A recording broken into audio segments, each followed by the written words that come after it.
Hello, everybody. My name is Nathan Hudson, and today I will be talking about servant leadership.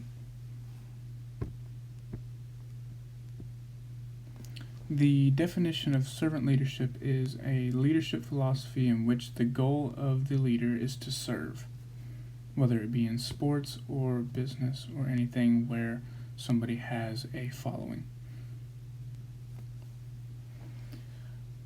Some examples of some servant leaders are Pete Carroll of the NFL's Seattle Seahawks.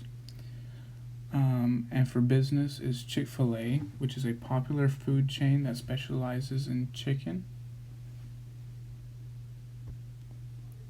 Some comparisons or just some general background about the two. Pete Carroll,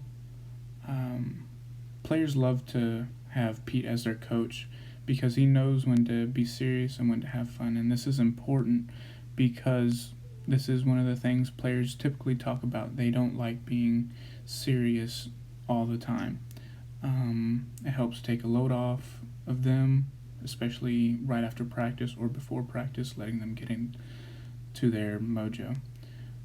He is known to have basketball goals in the media rooms, competition between players, and stuff like that. Just keeps the attention of the players better than just sitting in a room and lecturing to them. He cares about the players in other ways that teams typically don't. Like I said previous, he makes sure the players have fun. He checks in with the players pre and post practice. And yeah, for Chick-fil-A, Chick-fil-A sets standards for how businesses should treat their employees. They hold purposeful meetings and ideation sessions,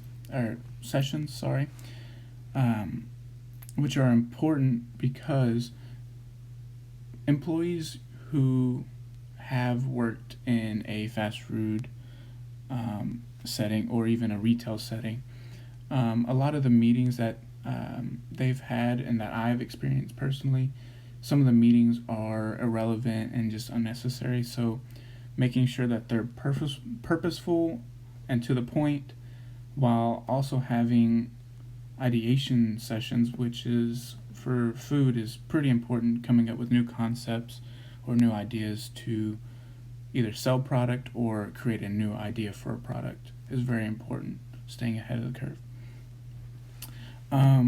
And then Chairman Dan Ketchy says, selfless servant leadership is about action. And for those who have been to a Chick-fil-A recently, can attest to how the employees are, which directly stems from the leadership above.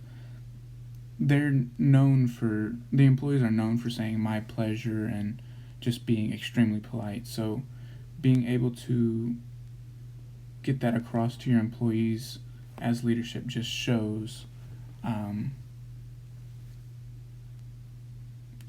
how great of leadership that is. A brief history of servant leadership. Author Robert Greenleaf first talked about servant leadership in his 1970 essay, Servant Leadership. Even though this was the first time this leadership theory was given a name, it had been used for centuries prior.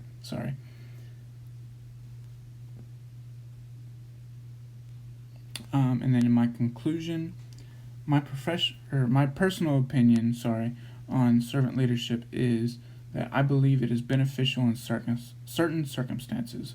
For example, if I am a coach and I have a group of players that has experience and are excellent players, I would give them everything they need to succeed, but ultimately I am just giving them the right amount of support while also trying to stay out of the way to let the players excel themselves.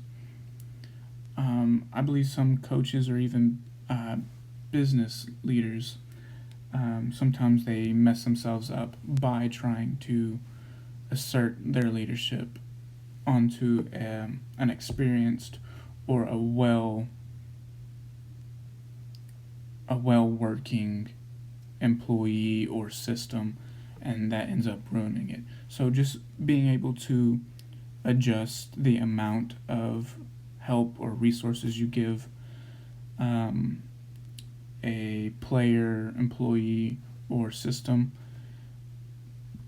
it allows you to be a better leader in the long run. And then, yes, these are my sources. Again, thank you for listening to my presentation today.